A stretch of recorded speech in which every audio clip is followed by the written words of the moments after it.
Hello everybody, my name's Novi and welcome back to the channel. I know it's been a little while since you've seen me, I hear ya, but I'm refreshed, I'm back, and I'm ready to kick off the new year proper by grading every AEW signing of 2024. This is a sequel to the video I did about the 2023 AEW signings, which saw a bunch of top names up and down the list. 2024 was still very full in terms of signings, while also being so stacked at the very top. So without wasting any time, let's go over a few of the signings in 2023 that I couldn't give a grade to because they were so new. Starting with Mariah May, her signing was announced on November 8, 2023, but she wouldn't wrestle until January 3rd, 24. And I think she's been okay. Her friend/mentorship situation turned rivalry with Toni Storm is easily the best thing she's done, with that kind of shaping the women's division even up until this point, which personally I don't love. I think it's gone on too long, and given that, I think it's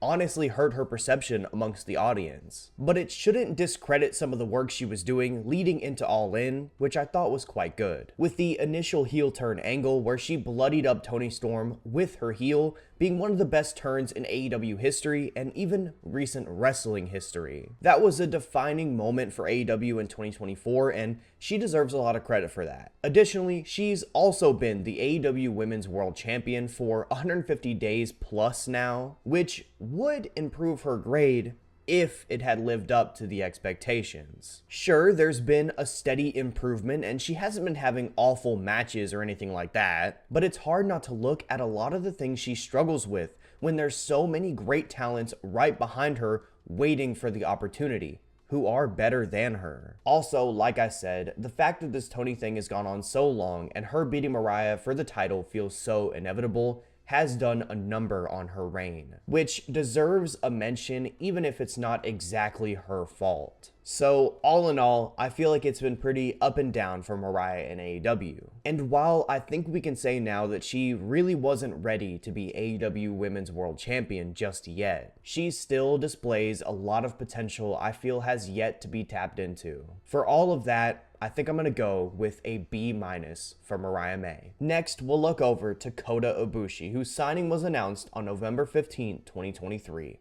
And I have to say, it's been quite bad. Every time he's wrestled for AEW, which has only been 4 times, he just doesn't look like himself. We all expected it coming in, at least I did, so I wasn't shocked to see it. But that doesn't mean it doesn't heavily impact his grade as a signing, which has to be a D-.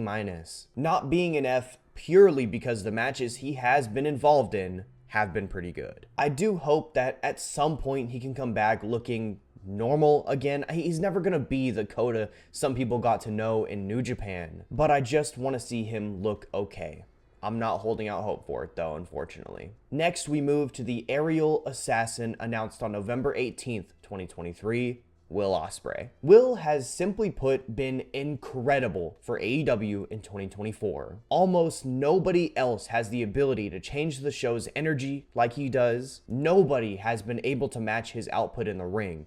I mean, nobody there. And nobody has been able to personify the feeling, as corny as that may be now, like him. I don't want to imagine AEW's top of the card in 2024 without him. He's delivered in pretty much every single match he's had, whether on TV or on pay-per-view, with the latter being a real event these days. And while I could continue to rant, I could continue to rave for a long ass time. He's been that incredible. We have so many more names to get to, and that might take up a good 20-minute chunk of a video. So I'll just say he's been more than an A+ signing if I could go any higher grade than that. Let's hope that this year is the year he finally gets that AEW World Championship that he's earned and deserves. Lastly, for the 2023 signings I couldn't get to in 2024, we have The Wrestler, announced on December 23rd, 2023, Katsuyori Shibata. This was a special signing for many because while he had already been doing a ton of work for AEW across all their shows, this meant that he would continue doing that without any doubt and would allow us to see him face more of AEW's top names, which would end up leading to so many great moments. First name I think of on that front is absolutely Bryan Danielson, who he faced in a Collision Classic in March. Then I look towards Will Ospreay, who he had a Dynamite Dynamite Classic with just a little over a week after the Danielson one, then just for one more, this past week with Konosuke Takeshita on Collision. Now look, I know that broadly speaking it hasn't been perfect, and he's not exactly the wrestler he was before, but I simply can't go lower than a B- on the signing. The matches and moments are just too impactful for so many people, including myself,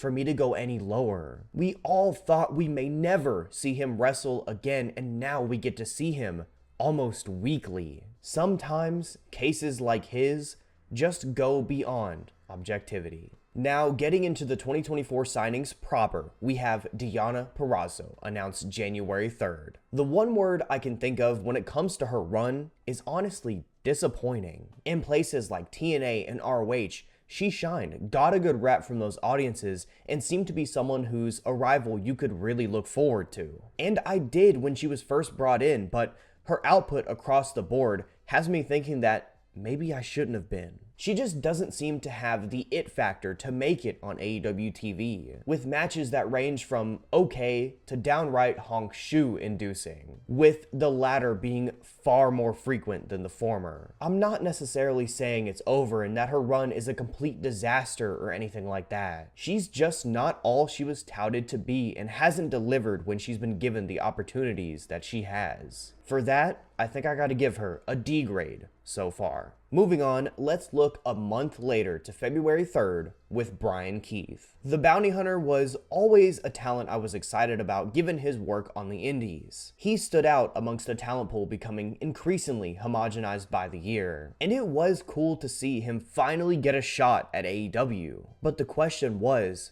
how would he stand out amongst the crowd? Would AEW even allow him to do so? Was also a question needing an answer. Now, after almost a year, we have the answers, and it's not exactly the ones I think we were all hoping for. Not even because he got worse, or he hasn't translated, or he's even failed to stand out. He's just been put with Chris Jericho for pretty much all of his tenure. That's never gonna allow him to have many chances to earn a good rapport with the audience. It's unfortunate because I think he could have been much more than what he is, but for now, he's stuck. I'm hoping one day soon he gets more of a chance to make it as the Bounty Hunter, not the Bad Apple. But for now, I think I have to give him a C-.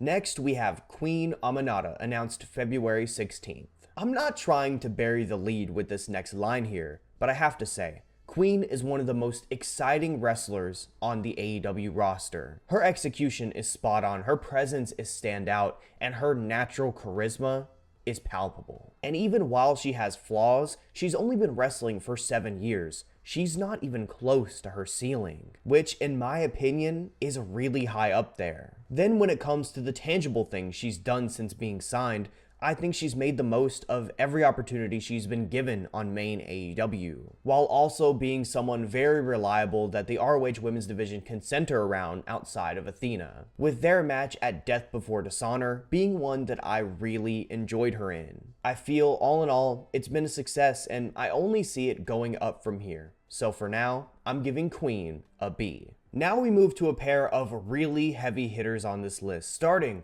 with the Rainmaker, announced on March 6th, Kazuchika Okada. Okada is, of course, one of the most legendary wrestlers in New Japan history, being one of their golden stars in the late 2010s, while also having some of their best matches ever, leading many to believe he'd just stay there until his career eventually came to a close. However, he shocked the world by taking the leap over to America to sign with AEW. I think since then, a lot of the things we thought would happen in this run have just happened. He's not trying his absolute hardest on TV, he's giving a lot of effort on pay-per-view, and I would even say that his legend amongst the audience hasn't really diminished. The only thing that has come as a bit of a surprise was his presentation, where instead of being the guy who has great matches as Tony would know him, he's morphed into a real TV character alongside the Elite, which is part of the reason he's retained that legend status I mentioned earlier. But for all the faults of the 2024 Elite,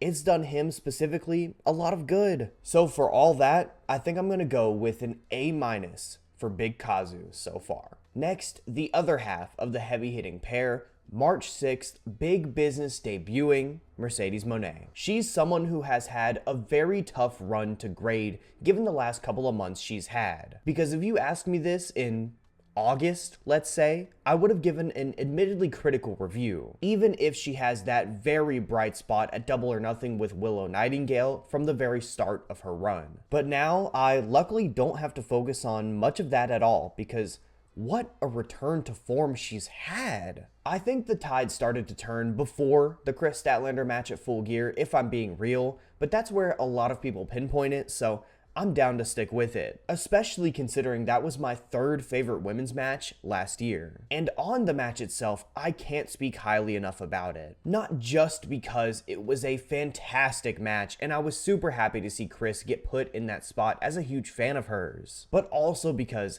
Mercedes was finally doing all the quirky things she had become known for before AEW, displaying her high in-ring intelligence, her craftiness, and her otherworldly ability to pace a match perfectly. I had started to fall victim, admittedly and stupidly, I must say, to the legacy game conversations that were starting to build in the matches before this. Here, she proved why I was stupid to think like that and why the legacy game conversation stuff isn't a thing. Because more often than not, the greats will find their way back to being great, especially when they're great in the way that Mercedes Mone is great. Sure, she's had her fair share of bad AEW TV segments, and that's almost certainly underselling it. She's most definitely not had a great run, all things considered. But based on where she's currently at, the form that she finds herself in right now, I think now she's finally at the right spot to be the game changer that she was billed to be. For that, I think I can go no lower than an A-.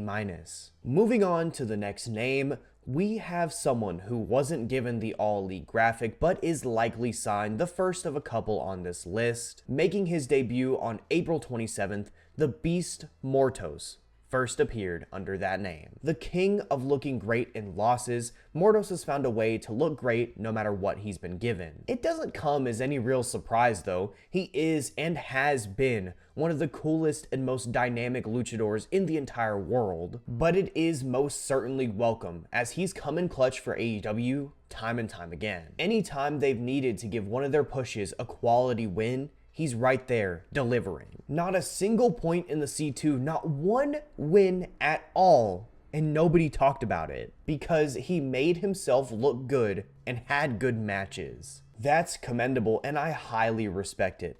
But I do hope he gets a few more dubs in 2025, I cannot lie. For now though, I'm gonna go with a B grade for Mortos. Now we take our first foray into the tag division with the Grizzled Young Veterans, first appearing in AEW on April 27th, which may come as a surprise to some, considering they basically did another debut at All In Wembley, but this isn't about that silliness. Not only because this is neither the time nor place to talk about the GYV debuts in AEW, but also because both were pretty bad. If I had to choose which was worse though, I would absolutely say Wembley, because there they came out to confront the Young Bucks for a tag team title shot, a match that would never happen. I think that alone speaks volumes about what this run has been. But what speaks a whole lot louder is the fact that they've been relegated to ROH after only having 4 matches on main AEW TV post-Wembley. It seems AEW learned very quickly that they weren't a TV act, and for me personally, I don't think they're very good at all. For all that, I think they're going to be the first to get an F on this report card. I'll tell you someone who won't be getting that kind of grade though. It's the eSportatorium legend, Hologram, who first appeared in AEW on July 20th. Funnily enough, I talked about making the most of what they're given with Mortos, and it's kind of the same thing with his new rival Hologram, who in each and every performance finds a way to connect with the crowd in the arena, while also connecting with the people who watch on the TV. That attachment he built then earned him a pay-per-view match on WrestleDream with the Beast Mortos, who deserves a lot of credit for that too, I have to say. But nonetheless, that match, again, was earned because of his great work. Unfortunately though, he was injured there and then welcomed a new child into the world with his wife, so he hasn't wrestled since. But I have no doubt that upon his return, he'll continue the momentum into 2025, so for the grade, I'm gonna go with a B. Now we enter spooky waters with Kamille, who made her AEW debut on July 24th, up next. I really don't have much to say for this other than she stinks. She couldn't hang as a second to Mercedes. In fact, she frequently messed things up in that role. She was a wreck in the ring and somehow had a bad match against Chris Statlander of all people. And now she rightfully finds herself locked up in Guantanamo Bay, which, if it were up to me, would stay permanent. Undoubtedly though, and with ease, she gets an F grade. Alright, now heading back into the tag division, we have MxM Collection, who made their AEW debut on July 27th. Mason, Madden, and Mansoor are very much a polarizing act, where it's either your thing or it isn't. And unfortunately, I have to come clean and say that it's very much not for me. However, I can at least respect how they've gotten over with the people that it does appeal to. Outside of that though, I do struggle to list things off that they've done.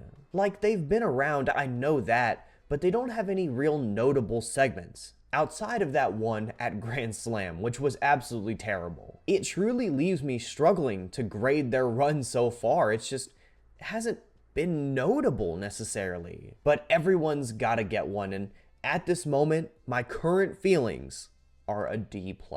Next, we have another Tale of Two Halves situation with the man who debuted on August 25th at All In Wembley, Ricochet. At first, I won't lie, that version of Ricochet was not moving me by any means. He was a geek, he wore those shitty gloves, his matches were good, but they had no flavor. That's not a good combination for someone trying to shed the ex-WWE label. But things started to take a turn when he embraced the geekiness. He made it a part of his character, and right in front of our very eyes, Geekochet was born. Now, just like that, the theme song I thought was terrible before fit his vibe. The way he naturally sounded in promos, no shade, worked to his advantage. And while it may sound silly, the second that he started to embrace the geek, he became a character you could invest in. He began to truly shed the WWE label and started to become his brand new best self in AEW. Then when he started mixing in the true heelish behavior, I was fully bought in. I was going so far as to say he was the best heel in the company, at least one of the best characters. And I'd say nowadays, that still remains true, especially after he cut Swerve up in that amazing Dynamite segment I was there live for not that long ago. Ever since Ricochet came to AEW, he's been finding himself more and more, and it's been making his grade higher and higher, to where now I think I'm gonna give him an A-. Something I would not have expected to say coming out of All In. Moving forward, let's talk about the first of 3 Hurt Syndicate members, September 25th's Grand Slam debut, MVP. His debut location there is actually really important because thinking back, it was an instant impact, where he cut such a sick promo on Nana that set up him trying to recruit Swerve. I knew right away he would rule just because of the way he carried himself and the energy that he brought then. And now after a couple months of seeing him almost every week, I can say for sure, those are just 2 of the many great things he's added to AEW. And now his crowning achievement so far, largely because of his work on the mic and beyond, and the way he's sold his now established Hurt Syndicate, they've become one of, if not the most over act in the company. MVP has once again proven to be one of the very best, and has already added so much to AEW's weekly TV product.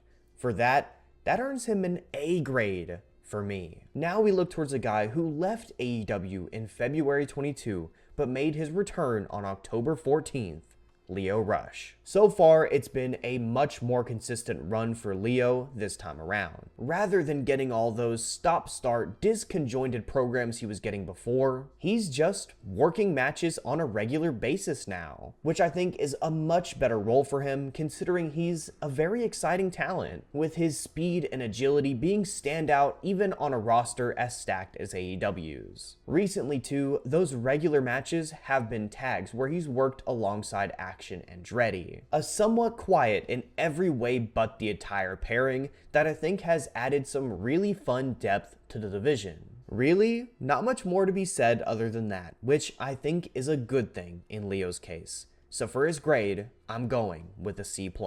Now, our last two names, and I'm sure you all know, they hurt people. Starting with Shelton Benjamin, who debuted on October 16th. Shelton is currently 49 years old, turning 50 this year, but you wouldn't know it if you just watched his work in AEW. Still so explosive, still such a freakish athlete, and still moves at a pace that is unheard of for a 49-year-old. Watching him work has just been such a blast, and he hasn't had a bad one in AEW yet. He defies this recent old guy narrative that's been brewing where, in my opinion, it's not about your age, it's about how good you are, what you can add to the TV. And Shelton Benjamin is still the gold standard. I don't know how long he'll be in AEW for, and I don't know when he'll hit that wall that every wrestler seems to hit. And even if I did, I can't grade on that. I can only grade on what I've seen. And what I've seen has been pretty great, earning him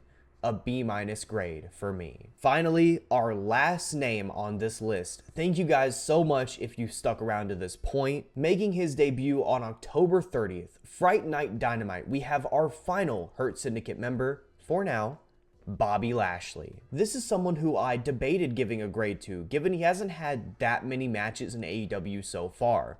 But after thinking about it, I don't need time. Big Bobby Lashley has already proven to still be a beast. His first match with Swerve was really all the proof I needed, where on any other show, that would get a whole lot more praise. Being it was them putting over how much a juggernaut Bob was going to be in AEW. Then coming out of that and now into the Hurt Syndicate, he looks as cool as ever as their front man. Another case, just like Shelton's funnily enough, where it's not about how old you are or where you came from, it's about how much you add to the TV. And he's added so much, to the point where I have no doubt this grade will continue to rise. But for now, given it's not been very long, I'm gonna go with a B- for Bobby Lashley. With that ends our list of 2024 and a few 2023 signings for AEW. And I'd say after looking back at all the names on this list,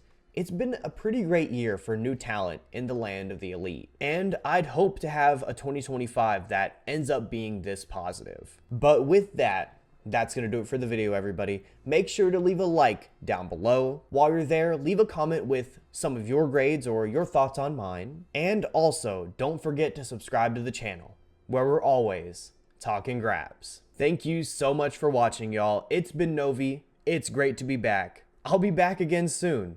Much love. Peace.